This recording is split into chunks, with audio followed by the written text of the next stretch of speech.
Dem baş û xweş temaşevanên hêja, hûn bi xêr hatin rêzê dersên me yên kurmancî. Wekî ku hûn jî dişopînin dersa me ya borî de me dest bi mijara xalbendiyê kiribû. Me di xalbendiyê de xal û behnok vegotibû.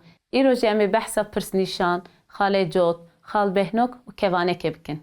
Pirsnîşan 1. Ev nîşanê tê dawiya hevokên pirsê. Ji ber ku di Kurdî de pirs bi rêya qirpandinê jî pêk tê, gelek caran ev nîşane tenê pirsê nîşan dide. Bêyî wê mirov nikare rengê pirsê bide hevokan. Mînak kî ne em? Em dijîn? Em bextewarin? Em çi dixwazin? Em dikarin bersiva van pirsan bidin. Du. Hin caran dema ku di nav kevanekê de pirsnîşanek bêdanîn, ew şik û gumana li ser agahiyekê nîşan dide. Mînak dibêjin feqiyê teyran bi zimanê teyran dizanî. Lê nakeve serê min. Tê gotin Rostemê Zal bi derbekî heft pehlevan kuştin. Lê nakeve hişê min. Sisê dema ku agahiyek ne teqez be, mirov pirsnîşanê datîne berê. Mînak Ehmedê Xanî di navbera 1651 û 1707 de di nûbara biçûkan de gelek şîretan li zarokên Kurd dike. 4. Di hevokên hevedûdanî yên pirsê de pirsnîşan li ber hevoka dawîn tê danîn. Mînak te çima kewa gozel dilgirtiye, qey tu dixwazî azad nebe? Hûn çawa ferî rê zimana Kurdî nebûne? Gelo hûn naxwazin zimanê me pêş bikeve? Mînakek ji helbesta Ehmedê Xanî, eshabê nigîn bibêje kî ne, çînî ne, perî ne, ademî ne? Xalecot 1. Gava ku di nav hevokê de tiştek tê gotin, an jî xistetên tiştekî têne rêzkirin, an jî watêya wê tê vegotin, xalecot tê bikaranîn. Mînak hevalê wî lê nihêrt û wiha got. Tu yê her û her di dilê min de bijî. Mehên havînê evin. Pûşber, tîrmeh, gelaweş. Du. Dema ku pênasîna tiştekî bêkirin tê danîn.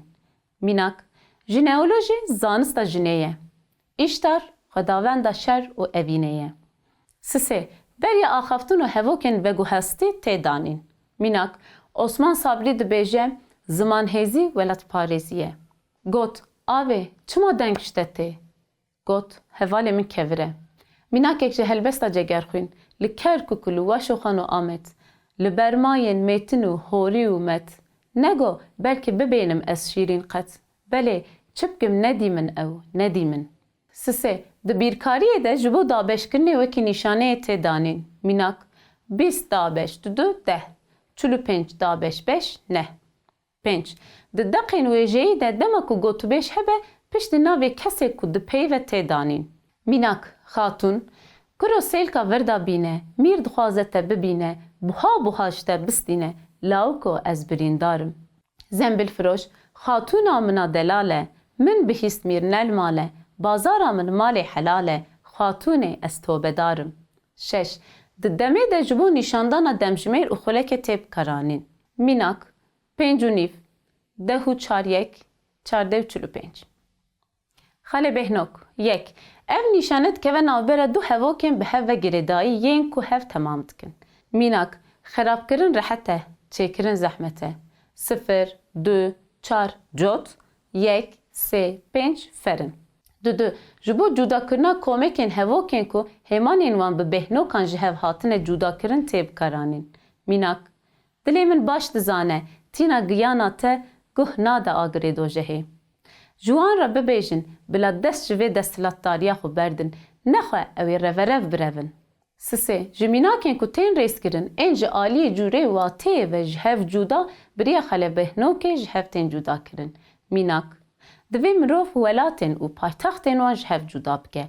Fransa, İngilîstan, Germenistan welat, Parîs, London, Berlin paytextên wan in. Kurdî zimanê me ye, kurmancî, kirmanckî, soranî, gorî û lorî zerevayên me ne. Kevanek 1. Agahiyên ku cihgirtina wan di nav hevokê de ji sedî set nepêwîst e, di nav kevanekê de tên dayîn. Bi derxistina van agahiyan tiştek ji hevokê kêm nabe. Dema ku mirov nexwaze hevokê zêde dirêj bike jî, mirov beşekê hevokê dikare bixe nav kevanekê û bi vî awayê jî hevokê siviktir û herikbartir bike. Di cihê kevanekê de hin caran du bendek jî tên bikaranîn. Bi taybetî di zimanên Ewropî de ew du bendik ji kevanekê zêdetir tên bikaranîn. Her wiha di nav kevanekê de mirov dikare hemwateya peyvekê ku zêde nayzanîn jî bide. Mînak heval duh serê sibê zû bi berbangê re ji malê derketin. Derdê mezin îxanet Nahêle ku yekî tî pêk were. Meryem Xan tije stran nêzî dusedan sitriye. Di mehên payîzê rezber kevçer sermawez de pelên daran diweşin. Du, di deqên şanoyê de liv û tevgera lîstikbanan di nav kevanekê de tê diyar kirin.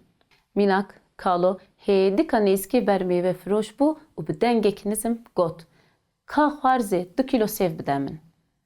Sisê, dema ku mirov agahiyekî ji berhemekê veguhêze, nivîskarê berhemê di nav kevanekê de tê dayîn. Mînak, mey nenoşî Şêxê Sen'anî xelet, ew neçû nêv Ermenistanê xelet, mîslî Musa wî tecelleya tedî, ê tu dî kanê xeta kanê xelet. Meleyê Cizîrî. Çar, di vê guhestinan de cihê ku nehatiye wergirtin, di nava kevanekê de bi sê xalan tê nîşandan. Mînak ji helbesta cegerxwîn. Birahîm bek turabe kurê îzdîn, bi carek êl û koçer bûne xemgîn.